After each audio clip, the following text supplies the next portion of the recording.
आपल्या कारखान्याचा हिशोब हा वार्षिक सर्वसाधारण सभेतच मांडला जातो आणि तो आज मांडण्याची वेळ आहे. मी आपल्या या निमित्तानं अहवालात देखील या गोष्टी आपण छापल्या होत्या.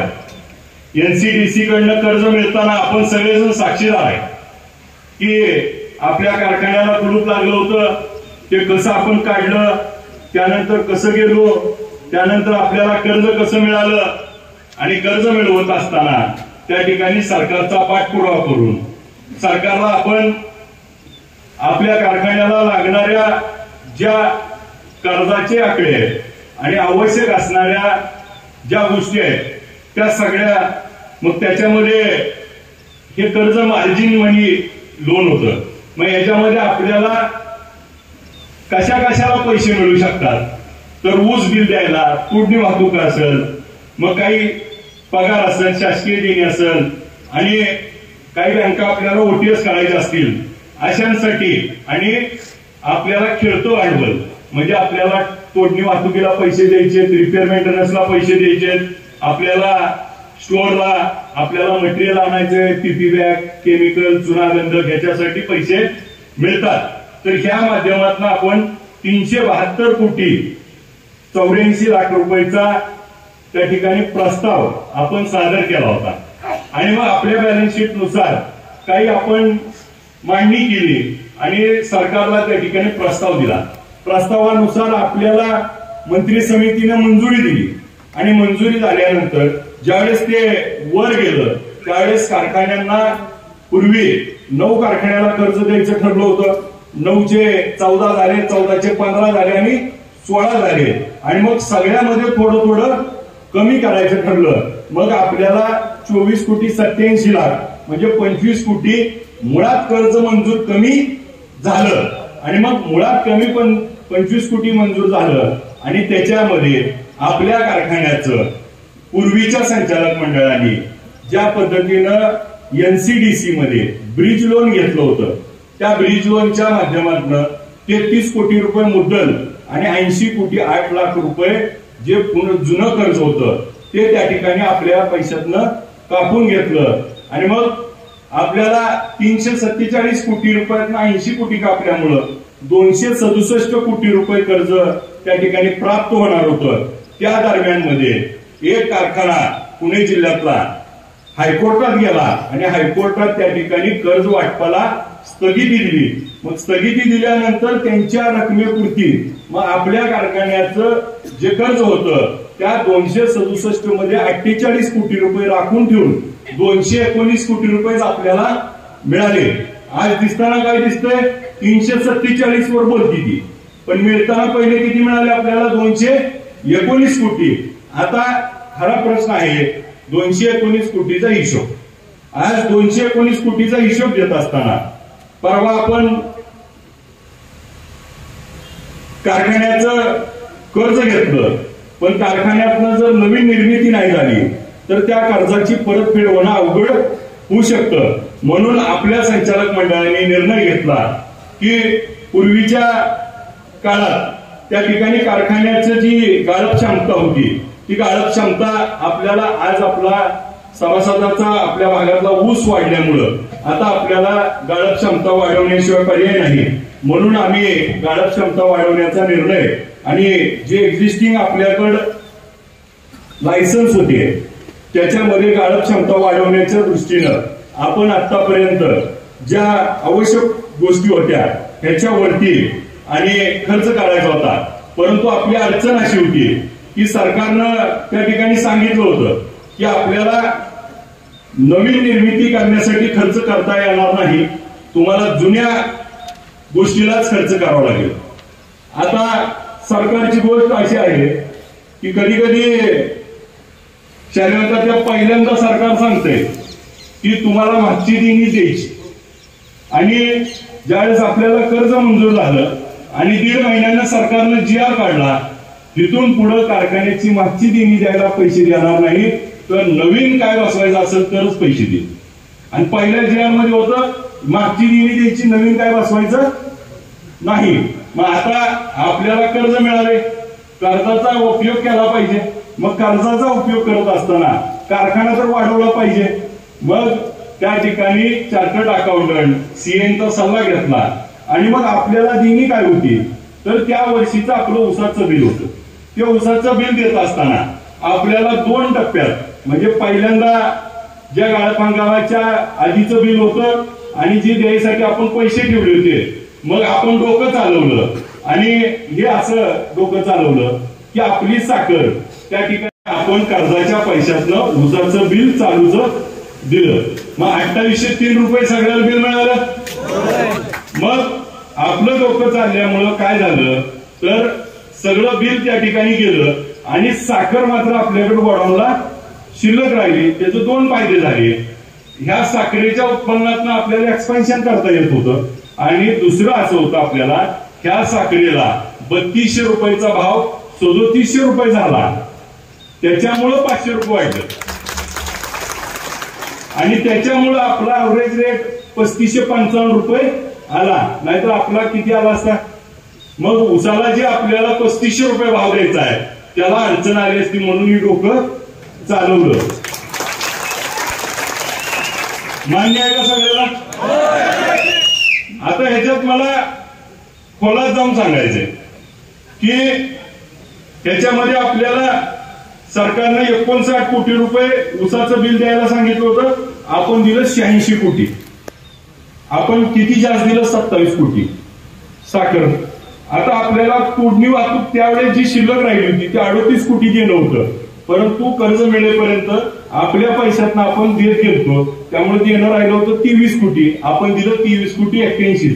म्हणजे कमी किती दिलं 15 कोटी. आपल्याला पगारासाठी 41 कोटी रुपये आले होते. मग आपल्याला जर एक्सपान्शन करायचंय आणि 105 कोटी रुपये कमी आले तर आपण कशात तर कमी केलं पाहिजे. म्हणून मी त्या ठिकाणी सगळ्या ह्याच्यात थोडा मग 21 कोटी 63 लाख रुपये पगारीसाठी बाजूला केले. 50% रक्कम व शासकीय देणी 7 कोटी 9 लाख होती त्यातली 3 कोटी 14 लाख दिली. आता व्यापाऱ्याच्या देण्याच्या बाबतीत सातत्याने टीका होते. व्यापाऱ्याचं देणं 59 कोटी रुपये कर्ज घेतलंय. ही मला सगळ्याला नम्रपणे सांगायचंय हे काय सरकारचं अनुदान नाही की बाबा ही याच्या नावावर आले ह्याला दिलं पाहिजे. ती कर्ज आहे आपल्या कारखान्याला याचा सेट फेडायचंय. मग संचालक मंडळाने काय बघितलं पाहिजे जुनी 2010-11 पासून जी देणी द्यायची त्याच्यापेक्षा आधी आपला कारखाना मोठा करू कारखान्यात उत्पन्न करू आणि मग आपण थोडी देणी देत राहू. ही काही आजचं आहे का. बरं 2010 ते 18 मध्ये झोपली होती काही बंद होता तेव्हा काय केलं असतं कुणाकडे घेतलं असतं. मग आताची परिस्थिती आपली अशी आहे की आपण त्यातली आज ठेवी माघारी देणे होतं ती दिल्या नाही त्या आपण तशाच पुढं आपल्या कारखान्याची परिस्थिती सुधारल्यावर देऊ. आपल्या ठेवी म्हणजे कोणत्या परत गैरसमज होईल.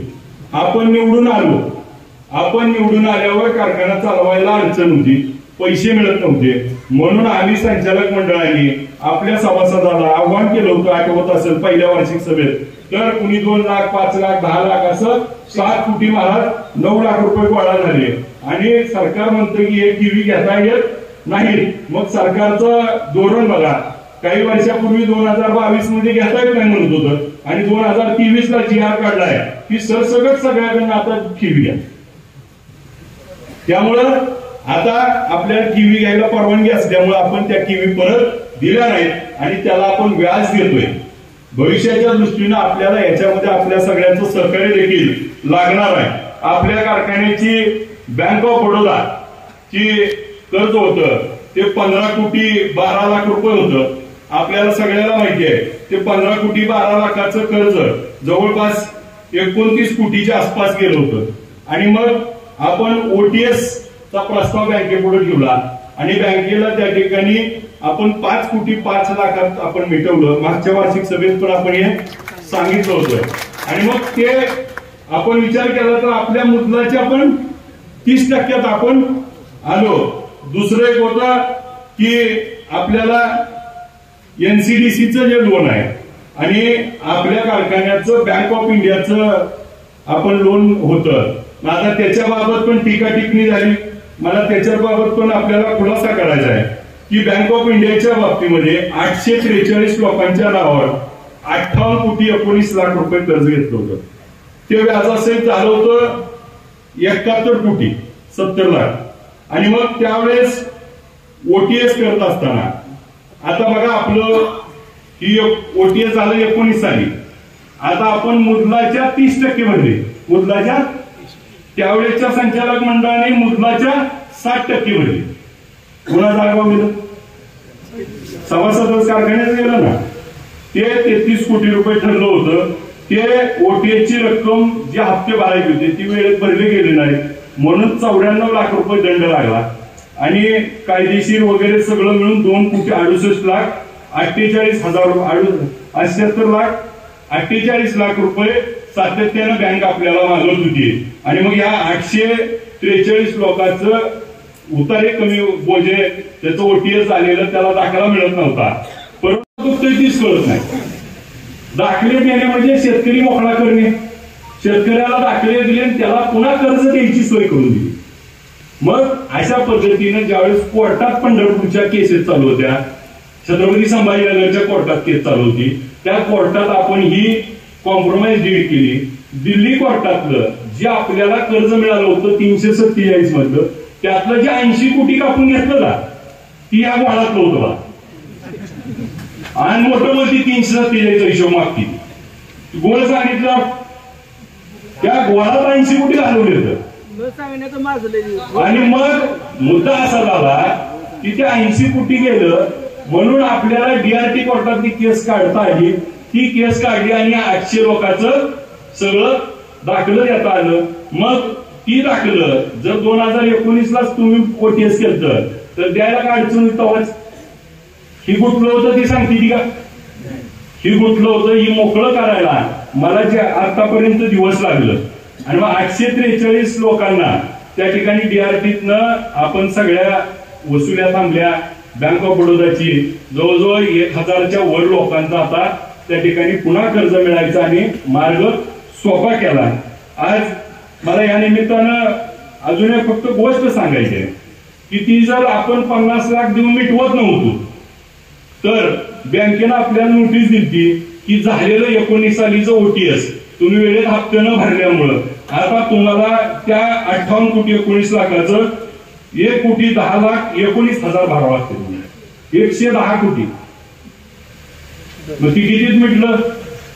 म्हणजे ही गोष्ट आपल्याला का सगळी फोडून सांगतोय तर माझी जबाबदारी आहे की सभासदाला सगळ्या गोष्टी माहीत पाहिजे। मी आयडिया करायला उत्तर द्यायला काय मोकळा? मागच्या ह्याच्यात जर बघितलं तर आता त्याचा तोटा कुठं कुठं झाला सांगतो मला। आता आपण अहवाल वाचला असेल, आता अहवालात काय होणार आहे तुम्हाला सांगतो। आपल्या तालुक्यातली नाही ती शेजारच्या तालुक्यातल्या आपला अहवाल वाचून हिशोबन तोटा सांगते आपला मागच्या निवडणुकीत बघितलंय। त्यांच्यासाठी मी आपल्यासाठी सगळ्याला सांगतो की काय सांगणार आहे तीच आज सांगतो। आता काय दिसतंय आपल्या कारखान्याला यावर्षी तोटा झाला। तोटा होण्याची 2 कारण आहेत। एक जी 46 कोटी रुपये म्हणजे 34 कोटी मुद्दत 46 कोटी रुपये व्याज ही 80 कोटी कापून घेतले, पण त्याची तरतूदच आपल्या मागच्या बॅलन्स शीटला केलेली नव्हती। त्यामुळे आता 46 कोटी व्याज तर गेलं, त्यामुळे ती 46 कोटीचा तोटा आपल्याला दिसतोय। आणि मागच्या वर्षी आपल्याला पण माहिती आहे की 2825 रुपये भाव द्यावा लागला। आता काय आपण 2825 2850 असं करत 3000वर नेतो। वरचा भाव जी द्यायचा आहे त्याच्यासाठी अनुदान म्हणून आपण दिलं, कारण आपल्याला तसा भाव नियमानं म्हणून मग ती तोटा आपल्याला वरचा जी दिला असा दाखवावा लागतोय। मग ही गोष्ट सगळ्याला माहित असावी म्हणून ही सगळ्या गोष्टी आपण सगळ्या समोर मांडतोय। आज बँक ऑफ बडोदाच्या 245 लोकांचं त्या ठिकाणी आता खातं क्लिअर झालंय आणि बँक ऑफ इंडियाच्या 843 लोकांचं त्या ठिकाणी आता खातं क्लिअर झालंय। आज याचबरोबर आपल्या कारखान्याला जसं मगाशी आपल्याला सांगितलं की आपल्या कारखान्यात जी नवीन मग त्याचं उदाहरण म्हणून फक्त एक आपल्याला सांगतो की आता आपण कारखान्याची मशिनरी दुरुस्ती, नूतनीकरण आणि नवीन ह्याच्यासाठी आतापर्यंत 76,91,00,00,000 रुपये आतापर्यंत खर्च केलाय आणि म्हणून आता आपला कारखाना तो 14,000 टनाला चालणार आहे. आता ह्याच्यातलं काय होतं तर काही जण म्हणते ज्याचं पैसे त्याला मागच्या व्यापाऱ्याचे देण्यापेक्षा नवा कारखाना होणं महत्वाचं होतं नाही. बरं आता आपण जी टाकले 8,000 टनाच्या एफएपी, 8,000 स्क्वेअर मीटरच्या एफएपी टाकल्या, त्या एफएपी कर्मचारी बसले त्यांना पण माहिती आहे की आता सगळ्यात ऍडव्हान्स टेक्नॉलॉजी टाकली, त्यामुळे पुढचे 25 वर्ष आता आपल्या कारखान्यावर मागे वळून बघायची गरज आहे. आणि मग पॅन सेक्शन आपण ऑटोमेशन मध्ये घेतलाय, सर्क्युलेटर टाकले, पूर्वीची उल्का मिल ऑटोमेशनवर आहे, बॉयलर ऑटोमेशनवर झाले, आता टर्बाईन ऑटोमेशन आणि आता बॉइलिंग हाऊस आणि पॅन सेक्शन ऑटोमेशन, सेंट्रिफ्युगलला आपण वाढवलंय. ह्याच्यामुळं आपल्या कारखान्याचं त्या ठिकाणी मिलिंग टेंडम 3 होते, त्यातले 2 आपल्याला एक पूर्वीच आपल्या काळाच्या आधी विकला गेला होता, त्यामुळे 2 मिलिंग टेंडम मध्ये एकच चालू होता. आता आपल्याला दोन्ही मिल चालवून आपल्याला दोन्हीच्या माध्यमातून क्रशिंग करता येईल. मला या निमित्तानं फक्त एक आकडेवारी सांगतो. आपला कारखाना 1973 ला नोंदणी झाला आणि 1979 ला ट्रायल सीझन झाला, 79 ते 80. आणि मग अण्णांच्या काळामध्ये 1979 ते 85 1250चा 2000 टन झाला. त्याला त्या ठिकाणी 6 वर्ष लागली 1250चा 2000 करायला. मग 1985 ते 90 साली त्या ठिकाणी 5 वर्षात तो 2000चा 3500 टन केला, 1,500 टन वाढवला. मग 1990 ते 2001 त्या ठिकाणी 10 वर्ष लागली 3,500चा 5,000 करायला.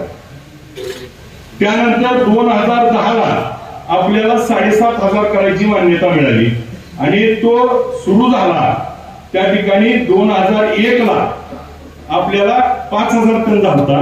2016 साली 16 वर्षानं 5चा 7,500 झाला, 2,500 वाढला. किती वर्ष लागली? 16. आम्ही निवडून आलोय 2022 ला, 7,500चा आता 14 केलाय 3 वर्षात. आज काही गोष्टी सांगत असताना आपल्याला जी 76,19,00,000 रुपये एक्सपान्शनला खर्च करावा लागले, त्याचा पुढच्या काळात आपल्याला 4 गोष्टीत फायदा होणार आहे. पहिला फायदा काय होणार आहे तो 220 टन स्कीम आपल्याला कारखान्याला आहे 3 बॉयलरची, आणि त्या 3 बॉयलरवरती पूर्वी आपलं 30 मेगावॅट टर्बाईन होतं, आता आपण 3 आणि 2.5 जुनं त्या ठिकाणी चालू करायला घेतलंय. ते 5.5 मेगावॅट वाढल्यामुळं आपल्याला जुन्या टर्बाईन मधनं कारखाना चालल आणि जे मोठे त्याच्यातनं आपण लाईट एक्सपोर्ट करू. आपल्या इतिहासात आपण निवडून आल्यापासून सगळ्यात जास्त एक्सपोर्टचा देखील आपलाच उच्चांक आहे. आणि मग आता पुढच्या काळामध्ये 6 कोटी युनिट लाईट एक्सपोर्ट करण्याचा त्या ठिकाणी आम्ही उद्दिष्ट ठरवलंय आणि त्याच्या माध्यमातून आपल्याला मोठा फायदा शेतकऱ्याला दर देण्यासाठी होणार आहे. याचबरोबर त्या ठिकाणी आपल्या कारखान्याचं जे डिस्टिलरी प्रकल्प आहे हा 30,000 लिटरचा होता, त्याला मॉडिफिकेशन करून 50-55,000 केलं. गेल्या वर्षी दोन्ही कॉलम त्या ठिकाणी डिस्ट्रॉय त्या ठिकाणी बदलले आणि आता आपल्या सगळ्याच्या माध्यमातून गेल्या वार्षिक सभेत देखील इथेनॉल प्रकल्प 100 KLPDचा टाकण्याची आपण सूचना मांडली होती, आपण मान्यता दिली होती आणि त्याचं आता काम चालू आहे. त्यामुळे 100 KLPD 1,00,000 लिटरची इथेनॉलची आता आपली काम सुरू आहे, ती आपल्याला जानेवारी पर्यंत चालू होईल. म्हणजे आपली एक्सपान्शन करण्याची जी भूमिका आहे त्याच्या मागचं कारण असं आहे की आपल्या भागातला ऊस वाढलाय, आपलं इकडे उत्पादन वाढलंय आणि मग आपला ऊस वेळेत जायला पाहिजे. शेतकरी नाराज न होता तर आपल्याला गाळप करण्याच्या दृष्टीनं आम्ही काही पावलं उचलले. त्याच्यामुळं त्या नूतनीकरणासाठी म्हणजे आपण जर बघितलं असेल तर आपल्याला जी MSC नॅशनल फेडरेशन NCDC कडनं जे कर्ज आलं आणि उर्वरित जे आपण साखरेतनं तयार केलं असं सगळं जवळजवळ आपल्याला एनसीडीसी कडनं जे कर्ज आलं आणि उर्वरित जे आपण साखरेतनं तयार केलं, असं सगळं जवळजवळ आपल्याला 76 कोटी आणि त्याचा जर आपण जीएसटी आणि ही पकडला तर अजून 100 कोटीच्या आसपास आपला खर्च होतोय. आता मुद्दा असा आहे, आपल्याला आले 267 कोटी, त्याच्यात आपण मग काही जणांनी सांगितलं 1100-1200 कोटी कर्ज आहे कारखान्यावर. मला त्या निमित्तानं पण ते आपल्याला सांगायचंय की आपल्या कारखान्यावर कर्ज किती आहे. की आपल्या कारखान्याचा जर आपण विचार केला तर आता फक्त आपले पाटील साहेब एमएससी बँकेत बसले, फक्त एमएससी बँकेचं त्या ठिकाणी कर्ज सोडता आता आपण bank of Baroda, bank of India, NCDC हे सगळं कमी केल्यामुळं आपल्याला 392 कोटी कर्ज होतं आपण निवडून यायच्या आधी आणि व्याज वेगळं. आजच्या तारखेला आपण आतापर्यंत ही जी देणी द्यायची होती त्याच्यातलं उदाहरण म्हणून तुम्हाला थोडक्यात वाचून दाखवतो की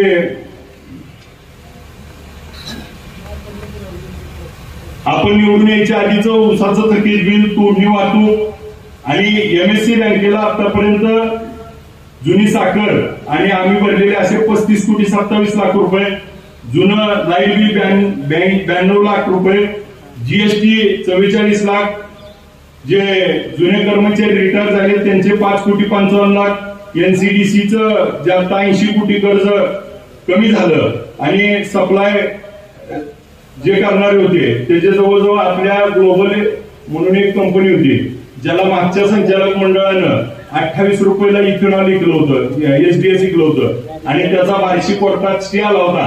आम्हाला सगळ्या संचालक मंडळाला बोलवलं आणि स्थगिती होती, तर त्या कोर्टाच्या आदेशानुसार 11 कोटी रुपये आपण जुनं दिलं आणि bank of India, bank of Baroda असं मिळून आजपर्यंत आम्ही निवडून आल्यापासून आतापर्यंत मागचं 175 कोटी 82 लाख रुपये देणं दिले.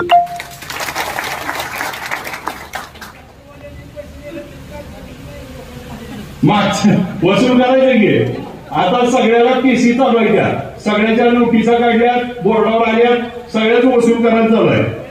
175 कोटी 82 लाख रुपये. मला तुम्हाला सांगायचा उद्देश असा आहे की एका बाजूला कर्ज वाढलं सांगितलं जातं पण दुसऱ्या बाजूला कर्जातनं कर्ज कमी झाले, कर्जातनं देणं पण कमी झालंय जे आपल्याला. आणि आता आपण जर बघितलं तर आता आपल्याला जे कर्ज राहिले त्या कर्जाच्या बाबतीत 292 कोटीची कर्ज होतं ते आता आपल्याला गेल्या वर्षीचं 347 कोटी धरल्यामुळं आता ते 392चं कमी होऊन 272 झालं आणि नवीन घेतले 347 केल्यामुळं 665 कोटी कर्ज आता आपल्याला आहे.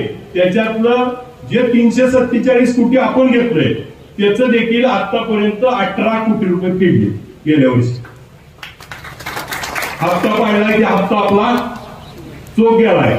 आता जी एनसीडी एमएससी बँक आहे जे आपले त्यांच्याशी आपल्या बोलणं चालू आहे आणि त्याच्यातनं मार्ग काढला पाहिजे कारण मुद्दलापेक्षा व्याज जास्त आले आणि त्याच्यात तोडगा काढायसाठी राज्याच्या मुख्यमंत्र्यांकडे आणि त्यांच्याकडे प्रस्ताव दिलाय आणि त्याच्या माध्यमातून आपल्याला तो देखील तोडगा काढण्याची भूमिका आम्ही त्या ठिकाणी घेतोय. मला या निमित्तानं अनेक गोष्टी त्या ठिकाणी आहेत, परंतु आपल्याला ज्याला वाटत असेल की बाबा मला ह्या विषय कळाला नाही तर माझी आपल्या निमित्तानं विनंती आहे की तुम्हाला कुणाला जरी काय कळालं नाही असं वाटलं तर मला येऊन भेटा, मी तुम्हाला हिशोब देतो, लेखी द्या, लेखी उत्तर देतो. कारण आपण जी काय प्रश्न विचारताय त्याला उत्तर देणं माझं कर्तव्य आहे. परंतु आपण कुठल्याही बाबतीत कारखान्याची बदनामी होईल असं कोणी न वागल्यामुळं जर आपल्याला उद्या बँकेकडनं आपल्याला जे ओटीएस करायचंय, उद्या कारखाना चालवायचा आहे, ह्याच्यासाठी लागणाऱ्या गोष्टी असतात. आता आपल्याला जे कर्ज मिळालं त्याच्यातले आपले 76 कोटी रुपये नवीन काढायला गेले, त्याला जीएसटी सहित जी रक्कम गेली आणि आता मूळ मुद्दा असा आहे की आता कारखान्याचे जी पैसे मिळाले होते त्याच पैशात ह्या वर्षी आता आपण टोळ्याला पैसे दिलेत सगळ्याला 2 हप्ते, तिसरा हप्ता 2 दिवसात द्यायचा आहे. तर आतापर्यंत आपण 52 कोटी 59 लाख रुपये टोळ्यांना हप्ता दिला. आता 8 कोटी रुपये द्यायचे राहिले. तिसरा हप्ता दिला की टोळ्या आणायला मोकळ्या झाल्या. बऱ्याच जणांनी येऊन माझ्याकडे घेऊन बी गेली. तिसरा हप्ता संतोबा हसायला लागले. तर कारखाना चालू होऊन आतापर्यंत च्या काळात बंद काळात पगार 7 कोटी रुपये दिली आणि देखभाल दुरुस्ती मशिनरी 14 कोटी 75 लाख रुपये, म्हणजे आजच्या तारखेला 74 कोटी 34 लाख रुपये हे पैसे खरचले. टोळ्याला पैसे दिले म्हणजे पैसे दिले नाही. हे पैसे आले कुठनं? 1 रुपया कर्ज घेतलं नाही.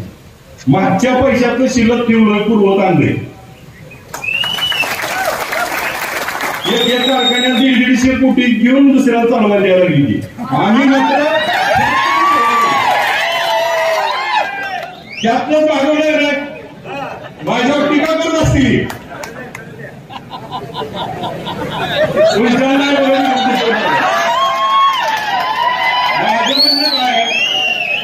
माझ्यावर टीका होत असेल, परंतु मी एक गोष्ट करतोय की कारखान्याच्या आर्थिक ह्याच्यात शिस्तीत त्या ठिकाणी कुठेही बाधा येऊ नये. आज मला सांगा, गेल्या वर्षी 350 कोटी कर्ज घेतलं आणि यंदा कोळ्याला पैसे नाही ते द्यायला, चालायचं कसं? बरं, आज मला सांगा मशिनरी बसवली आणि बाहेर कोळ्या नसल्यावर कारखाना कसा काढायचा? मग आता मागचं तिथं करू. आता मला सांगा, आतलं काम बाहेर कोळ्याला पैसे वाटलं धरून झाला आणि आत काम नाही केलं तर आणलेलं घालायचं कुठं? बरोबर आहे नाही? मग बाहेरचं ना आतलं मिळून आता आपल्या हातात किती येतं? 250 कोटी. आणि मग मला सांगा, आता आलेला हिशोब तर सगळा सांगितला, मग आता घोळ झाला का? मग घोळ ती म्हणती ती. त्यांना माझी विनंती आहे, कारखान्याची बदनामी करू नका. कारखाना विठ्ठल चालू झालाय म्हणून स्पर्धा लागली आहे. आज सगळी घाबरली आणि कुणी जर कुणाची सुपारी घेऊन कारखाना बंद पाडत असेल तर सभासद माफ करणार. कारखाना चालला म्हणून आज आपल्याला लोकांच्या दारात जायची वेळ नाही. नाही तर आपला तालुका सोडून लोकांच्या दारात जात होतो आपण. ऊस घ्या म्हणून दराचं तर बोलताच येत नव्हतं, काट्यावर तर बोलतच.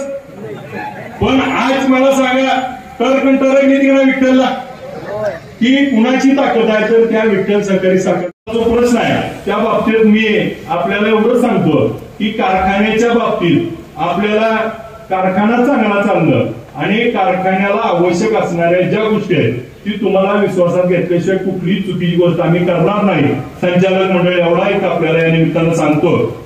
आपण गेल्या वर्षी वार्षिक सभेत 3500 रुपये भाव जाहीर केला होता. 2803 दिला, 397 कधी देणार मी थोड्या वेळात सांगतो. नंतर गळीत हंगामामध्ये त्यांच्याकडनं आता आकडा चुकला आहे का काय माहित नाही, त्यांनी जसं टाईप करून पाठवलंय तर 22-23 मध्ये कारखान्याला 24,26,000 टन गाळप केलं आणि कारखान्याला महाराष्ट्र बँकेला 3 वर्षामध्ये व्याजासहित 450 कोटी रुपये, त्यापैकी आपण किती कर्ज खाती भरलं तर 35 कोटी रुपये आतापर्यंत आपण त्यांना भरले. दुसरा प्रश्न विचारलाय रमेश कुंडलिक रणदिवे, आपल्या कारखान्याचे 29,000 सभासदांपैकी किती सभासदाचा ऊस आपण त्या ठिकाणी आणला तर गेल्या वर्षी 6,19,000 टनापैकी आपण 4 लाख टन ऊस ही सभासदाचा आणला. गेल्या वर्षी आपल्याला सगळ्याला माहिती ऊसच कमी होता. त्यामुळं आता आपण या निमित्तानं ज्याची नोंद द्यायची राहिली असेल त्यानं नोंद द्यावी, म्हणजे आपल्याला तोडीच्या प्रोग्रामला अडचण येणार नाही. एनसीडीसी मध्ये जो आपण 347 कोटी कर्ज घेतलं त्यात मोठा प्रकल्प केला का आणि त्याचं विवरण कुठे केलं, त्या रकमेचं कुठं खर्च दे. मगाशी मी सांगितलं 76 कोटी रुपये आपण नवीन एक्सपान्शनला आणि आपल्याला जे डिस्टिलरीच्या बाबतीत इथेनॉलला 100 केलपीडीचं केलं त्याच्यासाठी आपले जे पैसे गेले आणि उर्वरित खेळतं भांडवल आपण त्या ठिकाणी ठेवलंय. आणि मग आता आपला कारखाना 7,500 आता 14,000 टन चालायला चालू होईल. पहिल्यांदा 11,000 पर्यंत तो डिसेंबर मध्ये चालेल, जानेवारी मध्ये 12,000 आणि शेवटी तो 14,000ची ट्रायल पूर्ण होईल आपली आणि तिथून पुढच्या काळात अडचणी आणणार नाही. आपण सर्व कर्मचारी बांधवांना थकीत फंडापोटी आतापर्यंत किती रक्कम दिली, तर 5,55,00,000 मगाशी सांगितलं त्याप्रमाणे दिले. आपल्या कारखान्याला आजपर्यंत सर्व बँकांचे कर्ज किती आहे, मी आपल्याला आता सांगितलं 600 कोटीच्या आसपास कर्ज आहे.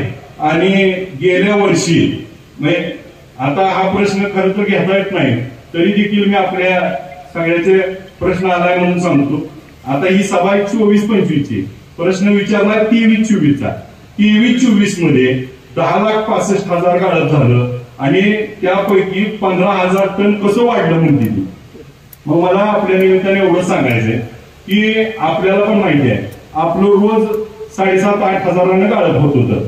मग कर्मचाऱ्यांना माहिती आहे 8,000 झाले बक्षीस मिळत होतं. पण शेवटी सगळे जाता इथं साखर सगळी जवळच यायची. आता शेवटी काय होतं, सगळ्या टोळ्या गेल्या होत्या आणि मग ऊस किती येत होता, 1,500-2,500 3,000. बरं आलेला ऊस गाळायचा का नाही, मग दुसऱ्याला देऊन चालतंय का. बरं त्या शेतकऱ्याचा शेवटचं ताट गाळलं पाहिजे. मग आता मला सांगा, एक दिवशी पर्यंत आपण 8,000 गाळप करत होतो आणि शेवटी 2,500 करतोय म्हणल्यावरती रिपोर्ट दिला तर काय होईल चर्चा. म्हणून शेवटचं एकत्रित गाळप. आता मला सांगा, मी येणार आहे का काय, 15,000 बिल फुकट वाटेल का काय प्रश्न. परंतु समभ्रम तयार करायचा. आता सगळ्याला माहिती आहे वाहन मालक आहे तिथं, आज नागनाथ कर शेवट टोळ्या थांबल्यावर तुमच्या येत्या का नाही. मग शेवटी ज्या टोळ्या राहिल्या होत्या तेवढ्यानं तेवढा ऊस येईल. मग शेवटच्या 15 वाड्यात जी आला ऊस, कधी 1,000 टन आला, कधी 2,000, ही सगळं म्हणून 15,000 होतं. आणि मग 10,65,000 रोज रिपोर्ट जात होता आणि शेवटी सगळ्यांनी मिळून बेरीज करून रिपोर्ट दिला. त्याच्यामुळे ह्यांच्या त्या ठिकाणी प्रश्न निर्माण झाला असेल हरकत नाही. आज अजून एक प्रश्न त्यांनी विचारलाय की विठ्ठल क्रेडिट सोसायटीचं कर्ज त्या ठिकाणी आपण कधी सभासदाचीच आहे त्या भरण्याबाबत काय, तर मी आपल्या माहितीसाठी सांगतो, विठ्ठल क्रेडिट सोसायटीचं विठ्ठल कारखान्यावर कर्ज नाही, त्यामुळे देण्याचा विषय नाही. त्यांनी जी पैसे दिलेत ती वेगळ्या मार्गाने दिलेत आणि ती मार्ग मी आता सगळ्यात एकच सांगत नाही, परंतु त्याची अडचण आहे. आणि ही सभा विठ्ठलचं काही साखर कारखान्याच्या विठ्ठल क्रेडिटची नाही, त्याचं उत्तर देणं माझं काम नाही. आपल्या कार्यक्षेत्रातील ऊस गाळप करण्यासाठी आपलं लांबून ऊस आणताय आणि जवळचा ऊस, त्यामुळे वाहतुकीचा खर्च वाढतोय. तर माझा आपल्याला सगळ्याला या निमित्ताने विनंती आहे की आता वाहन मालक बसलीत, आज भटुंड्याचा ऊस तोडायचा, गुरसाळ्याचा ऊस तोडायचा, चिलावाडीचा असू द्या, चिंचोली वशाचा आहे, टोळी जाती का वाहतूक परवडत नाही. म्हणून आपण काय केलंय, 1 ते 16 किलोमीटरला एकच भाव ठेवलाय. का तर बाबा जवळचा ऊस आणावायला पाहिजे आणि वाहन मालकाला पण परवडायला पाहिजे. मग आज एका बाजूने आपण वाहतुकीचा खर्च कमी करत असताना सरकारने मात्र 34% वाढ दिली आहे. आता 34% वाढ तर आपल्याला द्यावी लागली. 34% वाढ दिल्यामुळं जो मागे 700 रुपये तुडणी वाहतुकीचा खर्च होता तो आता 900 रुपयाच्या आसपास पुढे गेलाय, 900च्या.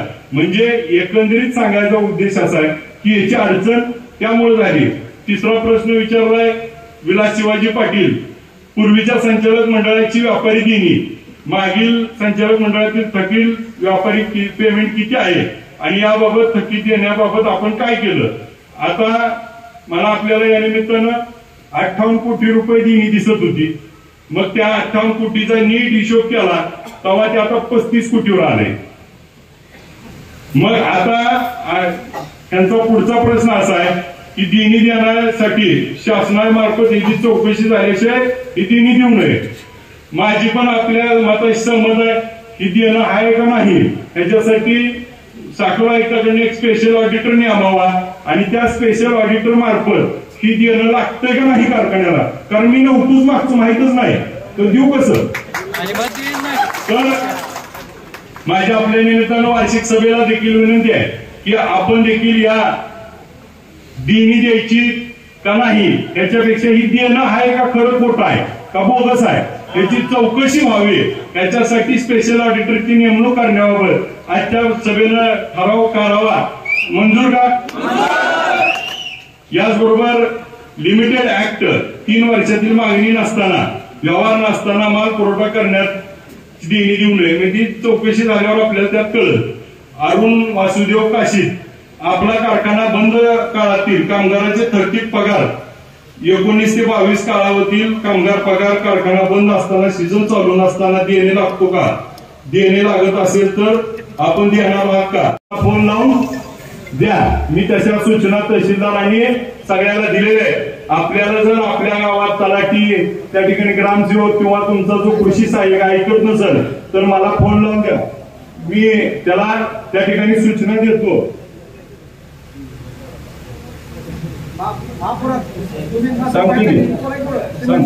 आणि आपण त्या ठिकाणी पंचनामा करून सगळ्या लोकांना राज्याच्या मुख्यमंत्र्यांनी जाहीर केलंय माड्यात आल्यानंतर सरसकट पंचनामे करा आणि सगळ्याला मदत द्यायची आहे. त्यामुळे जर खाली ही तलाठी आणि ग्रामसेवक आणि तुमची कृषी सहाय्यक आहेत का, ही शेतकरीच्या मुळावर उठली ही लेकरं आहे का नाही, ती शेतकरी हीच प्रश्न पडलाय. त्यांना जर अडचण असेल तर मला फोन लावून द्या. त्याचं देखील आपण काम करू. मी आपल्या सगळ्याच्या माध्यमातून एक विनंती करणार आहे की आपल्या भीमा नदीला अनेक वेळा महापूर आला. आपल्याला महाराष्ट्रातनं बरेच ठिकाणी मदत आली. आपण सांगली कोल्हापूरला देखील मदत घेऊन गेलो होतो. आता शेजारी असलेल्या सीना नदीला माढा तालुक्यामध्ये 17 गावांमध्ये जवळपास 13,000 लोकांना स्थलांतरित केलंय. 3700 त्या ठिकाणी कुटुंब स्थलांतरित झाले. 74,000 हेक्टरवरती नुकसान झालंय. आज 750 घरं पडलीत. तर आपण सगळ्यांनी फुल नाही फुलाची पाकळी कर्तव्य म्हणून, मदत नव्हे तर कर्तव्य म्हणून आपण सगळ्यांनी त्यांना मदतीचा हात द्यावा. मला एक आत्ताच आमचे नागेश पाटील सुपलीचे आपले बाळासाहेब पाटील आले, त्यांच्या भावाने मला आणायला सांगितलं की माझ्याकडे 5 पोती गहू आहे, मी देतो तिकडे तेवढा वाटू म्हणून. म्हणजे आपण प्रत्येकाला ज्याला वाटेल आपल्या मनातनं भावना होईल त्याला त्या ठिकाणी मदतीला पुढे यावं अशी मी आपल्याला या निमित्तानं नम्र विनंती करतो. आपल्या कारखान्याचं त्या ठिकाणी कृषी महाविद्यालयाची मान्यता आपल्याला अंतिम टप्प्यात आहे आणि या 15 दिवसामध्ये अंतिम मान्यता आल्यानंतर या वर्षीपासून आपला प्रयत्न आहे की ऍडमिशन होऊन मुलं त्या ठिकाणी झाली पाहिजे. आणि कृषी महाविद्यालयाच्या माध्यमातून नर्सरी असेल त्या सगळ्या बाबतीत आपण त्या ठिकाणी काम करतोय. आणि कर्मचारी बांधवांनी देखील अर्धा दिवसाचा पगार देण्याची त्या ठिकाणी चिठ्ठी पाठवली. त्याबद्दल आपलं सर्व कर्मचारी बांधवांचं खूप खूप आभार. आता कर्मचाऱ्यांचा विषय निघालाय म्हणून मी आपल्याला सांगतो की दिवाळी आहे. दिवाळी असल्यामुळे सगळ्याला आता आपल्याला गेल्या वर्षी आपल्याला माहिती आहे की निम्म क्रशिंग झालंय, परंतु आपण 8.33 म्हणजे 1 पगार त्या ठिकाणी बक्षीस म्हणून त्या ठिकाणी बोनस देण्याचा आपण निर्णय घेतोय. आणि